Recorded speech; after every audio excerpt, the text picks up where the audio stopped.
बाहेर कुणीही जागा वाटपावर चर्चा करू नका. जागा वाटपाचा फॉर्म्युला ठरेल, धीर धरा.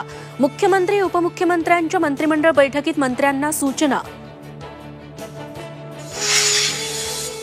जागा वाटपासंदर्भातली महायुतीची दिल्लीतली बैठक रद्द. भाजप नेत्यांचीच दिल्लीत बैठक होणार. मुख्यमंत्री शिंदे, पवार दिल्लीला जाणार नाहीत.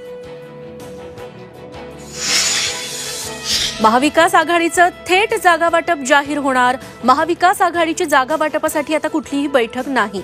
वंचितला 4 ते 5 जागा सोडण्याची तयारी. आमदार निलेश लंकेंनी घेतली अमोल कोल्हेंची भेट. लंके अजित पवारांची साथ सोडून शरद पवार गटात प्रवेश करणार. सूत्रांची माहिती. सोडून गेलेले अनेक जण अस्वस्थ. पवारांची प्रतिक्रिया. मुंबईतील कोस्टल रोडवरून श्रेयवादाची लढाई. दुसऱ्यांच्या कामाचा आम्ही श्रेय घेत नाही, फडणवीसांचा टोला. तर कद्रू लोक श्रेय देऊ शकत नाहीत. मुख्यमंत्र्यांचा ठाकरेंवर निशाणा. आणि सुप्रीम कोर्टाचा स्टेट बँकेला दणका. निवडणूक रोख्यांसंदर्भातली माहिती उद्यापर्यंत देण्याचे आदेश. तर 15 मार्चपर्यंत वेबसाईटवर माहिती जारी करण्याच्या निवडणूक आयोगाला सूचना.